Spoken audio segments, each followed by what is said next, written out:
हामी question number 1 तिर जाँदैछौँ।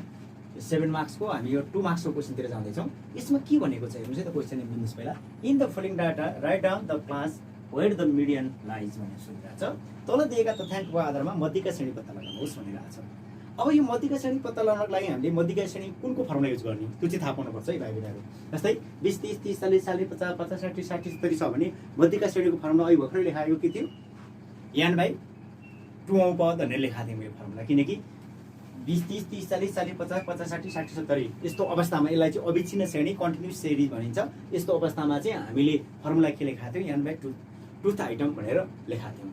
अब यसमा हेर्नुहोस् है सोलुसनमा यहाँ के दिएको छ? अब हेर्नुहोस् त यहाँ दिएको छ यहाँ इजिकल टु के दिएको छ? 80 दिएको छ। कसरी 80 हो होला थाहा छैन। यो 80 चाहिँ यहाँ कसरी हो अब थाहा पाउन आवश्यक छ। कम्युलेटिभ फ्रिक्वेन्सीको अथवा सञ्चित बारम्बारताको सिया भनेको कम्युलेटिभ फ्रिक्वेन्सी हो। सञ्चित बारम्बारताको अन्तिम अङ्क के हुन्छ? यान हुन्छ। यति मात्रै बुझौँ। कम्युलेटिभ फ्रिक्वेन्सीको अन्तिम अङ्क जस्तै यसरी दिएको हुन्छ एउटा ठाडो लाइनमा 16 36 जोड्दै जा। यो फ्रिक्वेन्सीलाई जोड्दै लिएको हो। यहाँ फ्रिक्वेन्सीको यो फल हो। फ्रिक्वेन्सी जोड्दै जोड्दै जोड्दै लगेको हुन्छ। लाँदाखेरिको यो अन्तिम अङ्क जस्तै 61 77 80 यो अन्तिम अङ्क हो नि सिएफको। सिएफको अन्तिम अङ्क जहिले पनि के हुँदो रहेछ? यान हुन्छ। यस्तो अवस्थामा बुझ्ने यान भनेको कति रहेछ? 80। सिएफको अन्तिम अङ्क के रहेछ? यान हुँदो रहेछ भन्ने कुरो मात्रै थाहा पाउने। सिएफको अन्तिम अङ्क के हुँदो रहेछ? यान हुँदो रहेछ। किनकि किन यान भयो त भन्दाखेरि टोटल फ्रिक्वेन्सी जोडेर चाहिँ के आउँछ? सिएफको अन्तिम अङ्क नै के हुन्छ? यान हुन्छ। सिग्मा एफ नै के हो? यान हो। फ्रिक्वेन्सी टोटल जोड्दाखेरि के हुन्छ? अन्तिम अङ्क 80 छ त्यो यान हो। यो थाहा पाउने यति कुरा हो। अब हामीलाई थाहा छ फर्मुला हामीलाई थाहा छ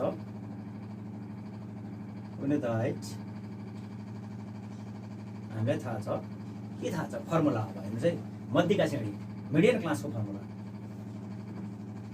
मिडियन क्लास या मध्यका श्रेणीको फर्मुला के थियो रे? यो चाहिँ वर्गीकृत श्रेणीमा अथवा कन्टिन्युस श्रेणीमा मिडियन क्लासको फर्मुला के थियो? n बाई 2 आइटम थियो। के आइटम? n by 2।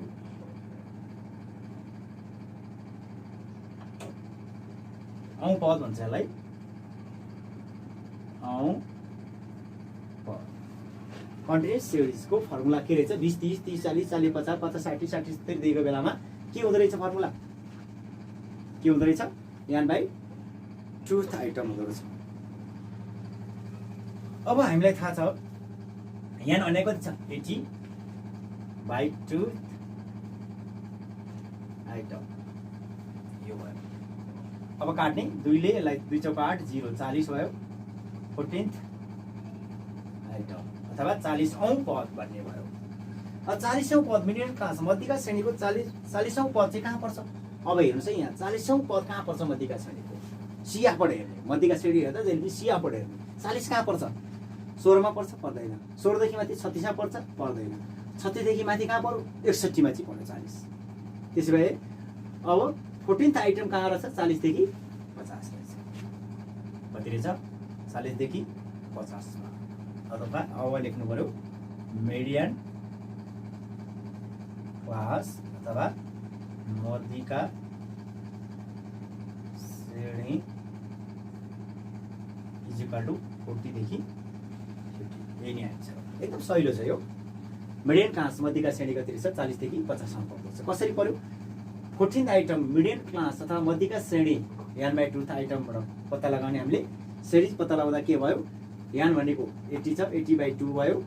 80 ले 2 ले डिभाइड गर्दा कति भयो? 40 भयो। 14th आइटम भयो। 14th कहाँ पर्छ? सिएफबाट हेर्ने। 16 को माथि 36 भयो। 36 देखि माथि यहाँ पर्यो। किनकि 61 देखि उता त पर्दैन। 36 र 61 को बिचतिर लगभग पर्छ। पर्दाखेरि 36 को चाहिँ माथि आउँछ। यो माथि आउँदा यसमा पर्यो। अनि यसको प्राप्ताङ्क 40 देखि कति छ?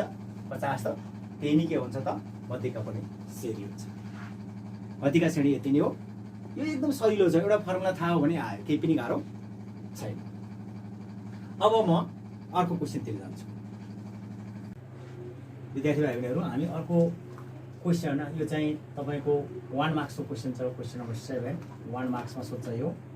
1 मार्क्समा एकदम सिम्पल क्वेसन छ। हेर्नुहोस् है, अविच्छिन्न श्रेणीको तथ्याङ्कलाई तल्लो 25% मा विभाजन गर्ने चतुर्थांशको नाम लेख भन्छ। जम्मा चतुर्थांश दुईटा हामीले पढ्नुपर्छ, तीनटा हुन्छ। Q2 अहिलेसम्म सोध्दैन, Q1 र Q3 सोध्छ, ओके।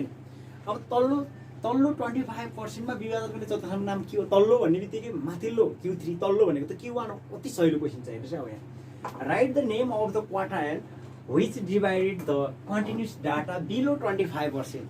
कति सजिलो छ। अविच्छिन्न श्रेणीको तथ्याङ्कलाई तल्लो 25% मा विभाजन गर्ने चतुर्थांशको नाम के रहेछ? पहिलो चतुर्थांश के रहेछ? त्यसको नाम पहिलो चतुर्थांश हो, अथवा फर्स्ट क्वार्टाइल डेभिएसन हो। फर्स्ट क्वार्टाइल हो। कति सजिलो क्वेसन निकाल्यो। यो चाहिँ के रहेछ? फर्स्ट क्वार्टाइल रहेछ यसको आन्सर। फर्स्ट क्वार्टाइल हो। तल्लो र माथिल्लो Q3, तल्लो Q1। एकदम सजिलो छ यो। विद्यार्थी भाइहरूले त्यति गर्नु चाहिँ 1 नम्बर क्वेसन हो। 1 नम्बर क्वेसनमा बढी फर्मुला सोध्छ र कहिलेकाहीँ यस्तो झुक्याउने क्वेसनहरू पनि सोध्छ है। मैले स्ट्याटिस्टिक्स सबै क्वेसनहरू समेट्न खोजेको छु भिडियोमा है। अब हेर्नुहोस्, अर्को छ क्वेसन नम्बर 8। यो एकदम सजिलो छ। क्वेसन नम्बर 8 तिर छ। एउटा निरन्तर श्रेणीको मध्यका पर्ने वर्गान्तर 10 देखि 15 सम्मको छ अरे। मध्यका श्रेणी भन्नु पर्यो। अब यहाँ के भन्छ भन्दा इङ्ग्लिसबाट पनि हेर्नुला question. In a continuous series median lies in the class interval 10 to 15। अब क्लास इन्टरभल कति रहेछ यसको? मिडियन क्लास इन्टरभल कति रहेछ? अब हेर्नुहोस् है, यहाँ मिडियन क्लास इन्टरभल रहेछ 10 देखि 15। भनेको मतलब मध्यका पर्ने श्रेणी है। नेपालीबाट मध्यका पर्ने श्रेणी यति रहेछ भने अब यहाँबाट हामीले के निकाल्छौँ हेर्नुहोस् है। अब यसबाट सिधै हामीले अब के निकाल्छौँ? याल कति हो? 10, तल्लो श्रेणी हो 10। यसबाट अब के निक्लिन्छ? आई पनि निक्लिन्छ। आई कति हो? 15 बाट 10 गर्दा कति? आई भनेको 15 माइनस 10 गर्दाखेरि 5। आई पनि निक्ल्यो। दुईटा कुरो त निक्ल्यो। अब यसको अघिल्लो वर्गान्तरसम्मको सञ्चित बारम्बारता 28 छ। सञ्चित बारम्बारता भनेको कम्युलेटिभ फ्रिक्वेन्सी यहाँ दिएको छ। इङ्ग्लिस मिडियमबाट पनि पढ्नु होला। And the cumulative frequency of its preceding class is 28 भन्छ। अब सिएफ कति रहेछ? क्वेसनले पनि दिएको छ है। सिएफ कति रहेछ? 28। कति सजिलो। सिएफ पनि क्वेसनले पनि दिएको। यदि मध्यका पर्ने वर्गान्तरको बारम्बारता फ्रिक्वेन्सी पनि दिएको रहेछ। मध्यका पर्ने वर्गान्तरको बारम्बारता फ्रिक्वेन्सी कति दिएको रहेछ? 15। फ्रिक्वेन्सी पनि दिएको छ। यहाँ त्यही भन्छ है, if the frequency of median class is 15। Frequency पनि दियो है। And the sum of the frequency of the series is 65। उक्त श्रेणीको बारम्बारताको योग पनि कति दिएछ? 65। बारम्बारता श्रेणीको बारम्बारता भनेको सिग्मा याफ अथवा यानको मान पनि कति दिएको रहेछ? 65। यसलाई भनिन्छ सिग्मा याफ पनि भन्ने चलन चाहिँ। अब क्वेसनमै दिएको अनुसार गरिरहेको छु। श्रेणीको बारम्बारताको योग भनेको मतलब सिग्मा याफको योगफल भनेको यान हो। यान 65 दिएको छ भने यसैबाट के भन्छ यसले? यो दिएको छ भने median is equal to what भन्यो? मिडियन अथवा मध्यका इज इक्वल टु वाट? सबै दिएको छ भने मध्यका निक्ल्यो। अब हामीले सिधै के गर्न सक्छौँ? यसलाई मिडियनको फर्मुला युज गरेर हामी के गर्न सक्छौँ? सिधै सल्भ गर्न सक्छौँ। अब हामीलाई याल पनि 10 दिएको छ, आई पनि थाहा भयो, यान पनि हामीलाई थाहा भयो 65 छ, सिएफ पनि हामीलाई थाहा भयो 28 छ भने हामी सिधै यसलाई हामी के गर्न सक्छौँ? हिसाब गर्न सक्छौँ। अब हेर्नुहोस् त, अब के रहेछ फर्मुला युज गर्ने? हामीलाई थाहा छ सबै क्वेसनले पनि दिएको क्वेसन है। यो चाहिँ एकदम सजिलो हो।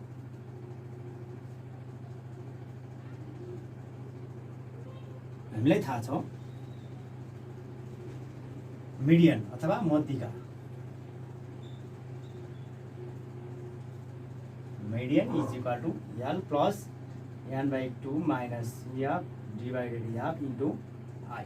अब निक्लिहाल्यो सिधै। L भने कति दिएको छ? 10 दिएको छ। प्लस n by 2 भनेको 65 by 2 65 by 2 n by 2 त फर्मुलाको 2 हो। माइनस CF कति छ? 20 डिभाइडेड यहाँ कति छ 15 इन्टु आई कति छ 5। अब यसलाई क्याल्कुलेट गरेर हामी के निकाल्न सक्छौँ मिडियन निकाल्न सक्छौँ। एन्सर यति हुन्छ। एकदम सिम्पल क्वेसन हो। अब क्याल्कुलेट गर्न आउला 65 लाई 2 ले भाग गर्ने त्यसबाट त्यो घटाउने अनि अब यही गरिदियो भने नि म गर्दियो होला हेर्नु होला एकछिन हेर्नुहोस्। अब यसलाई त्यति गाह्रो छैन। अब हामीले यहाँ गर्दाखेरि अब एकछिन म यहाँ गरिदिन्छु भाइ बहिनीहरूले हेर्नु होला। 10 प्लस 65 बाट 2 चाहिँ क्याल्कुलेटर युज गर्नुपर्ने हुन्छ। हामी नगरिकन गर्न सक्छौँ। 65 माइनस 28 दुना कति हुन्छ 56 हुन्छ होला। 56 बाई 2/15 इन्टु 5। अब हेर्नुहोस् है यहाँ 28 दुना कति हुन्छ 8 दुना 16 को 6 2 दुना 4 1 5 56 हुन्छ बाई 2/15 इन्टु 5। अब 10 प्लस 65 बाट 56 कति हुन्छ अब हामीले गर्नुपर्ने हुन्छ। 65 बाट 56 घट्दा कति हुन्छ 56 57 60 5 9 हुन्छ होला। 9/2/15 इन्टु 5 हुन्छ हुँदैन 9 56 57 60 60 60 63 65 हुन्छ।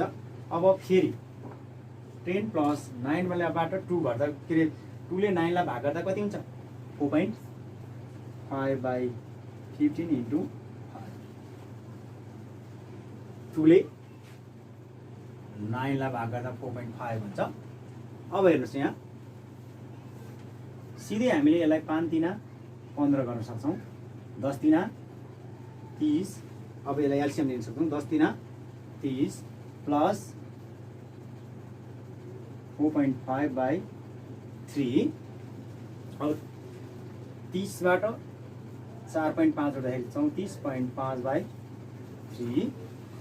अब 34.5/3। अब यसलाई भाग गर्नुहोस् कति हुन्छ एन्सर आइहाल्यो। 3 एकाने 3 3 एकान 3 4 भयो 11 3 33 4 भयो होइन 3 एकान 3 4 भयो फेरि 1 भयो 3 3 11.3 लगभग हुन्छ एन्सर। अब मिडियन इज इक्वल टु कति आयो यहीँबाट लेखेँ मैले median is equal to 11.3 answer. एकदम सहिलो चाहिँ यसरी गर्नु होला। यो सबै कुराहरू यी दिएको छ मध्यिकाको फर्मुला राखेर सिधै गर्नु होला। तर क्वेसन बुझेर चाहिँ यी कुराहरू गर्नु होला है। अब हामी अर्को एउटा क्वेसनतिर जान्छौँ र लास्ट क्वेसनतिर छ। अर्को क्वेसन हेर्नु होला विद्यार्थी भाइहरूले। अब हामी अन्तिम क्वेसनतिर जाँदैछौँ। यो चाहिँ कहिलेकाहीँ 2 मार्क्सको कहिले 1 मार्क्सको जुनमा नि सोध्न सक्छ। एकदम सिम्पल छ तर प्रायः 2 मार्क्स चाहिँ सोध्छ। दिएको तथ्याङ्कमा तेस्रो चतुर्थांश पत्ता लगाउनुहोस् भन्छ। तेस्रो के निकाल चतुर्थांश श्रेणी कुन हो भनेको छ है। दिएको तथ्याङ्कमा तेस्रो चतुर्थांश श्रेणी कुन हो। In the given data what is the third quartile class भन्छ। थर्ड क्वार्टाइल क्लास कुन हो निकाल भन्छ। अब हेर्नुहोस् है हामीले एउटा कुरो के बुझ्न आवश्यक छ भने हामीलाई यहाँ दिएको कुरा है यहाँ दिएको छ कि यान इज इक्वल टु कति होला हेर्नुहोस् है। सिएफको अन्तिम यान हुन्छ भनेर मैले भनिसकेको छु बारम्बार। सिएफको अन्तिम यान भनेको 40 हुन्छ। यान बराबर कति भयो 40 भयो। अब हामीलाई थाहा छ कि तेस्रो चतुर्थांश श्रेणीको फर्मुला के हो थर्ड क्वार्टाइल क्लासको फर्मुला हामीलाई थाहा छ। हामीलाई थाहा छ कि तेस्रो चतुर्थांश श्रेणी अथवा थर्ड क्वार्टाइल क्लास क्वार्टाइल है यहाँ third quartile class is equal to 3n/4 item. यो त कन्टा गर्नु त पर्यो नि। फर्मुला त मैले लेखाइसकेको छु फर्स्टमा 3n/4 आइटम 4 औँ पद हो यो औँ पद 3 को ठाउँमा 3n भनेको चाहिँ अब 40 छ /4 भयो 4 ले 10 40 30औं पदमा आयो। कतिमा आयो 30औं पद। 30औं पद भनेको कहाँ हो हेर्नु चाहिँ अब 3 देखि 13 यहाँ पनि होइन सियाबाट हेर्ने नि त 28 देखि माथि यहाँ 40 देखि 50 पऱ्यो कति रहेछ तेस्रो चतुर्थांश श्रेणी कति रहेछ 40 देखि 50 यही नै आन्सर भयो। अब third quartile class is equal to 40 देखि 50 यति नै रहेछ। तेस्रो चतुर्थांश यति आन्सर भयो। एकदम सजिलो छ यो यहाँबाट हेरेर सियाबाट हेरेर पत्ता लगाउने दुईटै दिएको छ यो त्यति गाह्रो छैन। यान थाहा भयो सियाको अन्तिम यान हुँदो रहेछ यान निकाल्ने हामीलाई थाहा भएको फर्मुला छ तेस्रो चतुर्थांश श्रेणीको फर्मुला 3n/4 आइटम भयो 3n भनेको ठाउँमा 40 छ /4 भयो 4.40 भयो 10 दिना 30 भयो 30औं आइटम 30 कहाँ पऱ्यो 28 देखि माथि 36 मा पऱ्यो 40 देखि 50 श्रेणीमा पऱ्यो 40 देखि 50औं क्लास रहेछ आन्सर त्यति भएर थर्ड क्वार्टाइल क्लास यति भयो। विद्यार्थी भाइ बहिनीहरू हामीले अन्तिमसम्म यो भिडियो हेर्नुभयो भने तपाईँले बुझ्नुहुन्छ पक्कै पनि। त्यसैले गर्दा यस एकाडेमीलाई सब्सक्राइब पनि गर्न नभुल्नु होला र विद्यार्थी भाइ बहिनीले यो भिडियो हेर्नुभयो भने 7 नम्बर 100% आयो किनकि हामीले सबै खाले मिक्स क्वेसनहरू गरेका छौँ र विद्यार्थी भाइहरूले यो सबै क्वेसनहरू एक दुईपल्ट ध्यान दिनुभयो भने तपाईँहरूलाई आउनेछ। हस्त धन्यवाद।